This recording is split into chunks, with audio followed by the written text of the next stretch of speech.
Pour créer une dépense de prestation, il vous faut aller dans le module de dépenses, puis cliquer sur « Créer une nouvelle dépense ». Dans le premier menu déroulant, Typologie de la dépense, il vous faut indiquer 04 frais liés au recours à des compétences et à des services externes. Objet de la dépense? Il vous faut indiquer la nature de la prestation.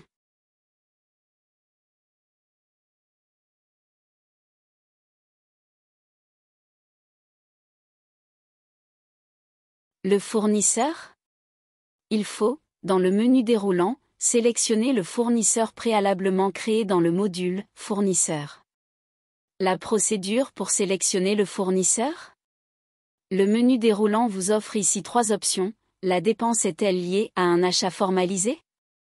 Auquel cas il vous faudra sélectionner « Contrat ». Est-ce que c'est un autre type de procédure conforme à vos instructions internes d'achat ou un autre type de procédure, dans le cas où votre entité ne disposerait pas de normes internes d'achat? Dans les cas correspondant à un autre type de procédure, que vous disposiez ou non de règles internes d'achat, un nouveau menu déroulant correspondant au type de procédure apparaît. Dans ce menu déroulant, il vous faut indiquer le type de procédure suivie pour l'achat. Une publication officielle, une publication sur Internet ou dans la presse spécialisée, une demande de devis, une comparaison des prix en ligne, ou un achat direct. Dans le cas d'achat formalisé, dans ce menu déroulant vous auriez dû sélectionner le contrat préalablement créé dans le module de contrat. Donc, pour notre exemple, nous allons indiquer que nous sommes dans le cadre d'un achat qui a suivi un type de procédure qui respecte les normes internes de l'organisation, et que dans ce cas, cette norme interne exigeait une demande de devis.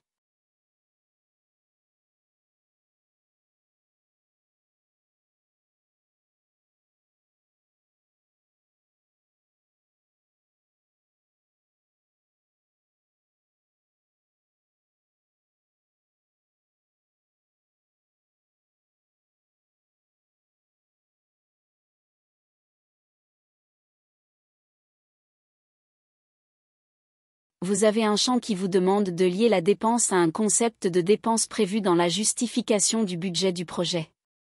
Nous allons choisir celle-ci.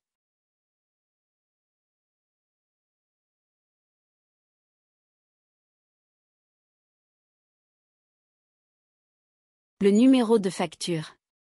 Date de la facture. Date de paiement.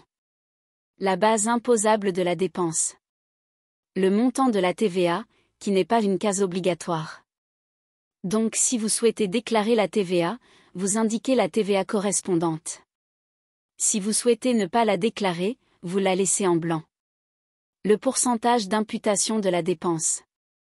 Vous savez qu'une dépense n'est pas forcément déclarée à 100% en fonction de son utilisation réelle sur le projet. Comme pour les autres types de dépenses, il vous faut préciser si cette dépense est liée ou non à une dépense de communication. Puis, répartir la dépense par groupe de tâches.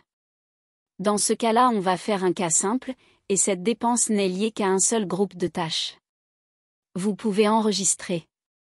Votre dépense a été correctement créée, il ne vous reste plus qu'à charger les documents justificatifs de la dépense. Vous trouverez, pour rappel, les éléments nécessaires pour justifier ce type de dépense dans la fiche 8.4 du guide Sudoé. Le menu déroulant qui apparaît reprend également ces éléments pour vous permettre de ne pas oublier d'éléments justificatifs. Dans le cas d'une dépense de catégorie 4, il s'agit de la preuve du processus de sélection, la facture, la preuve de paiement et le ou les résultats des prestations réalisées. Une fois les éléments chargés, votre dépense est créée, elle existe, et elle pourra donc être associée à une déclaration de dépense.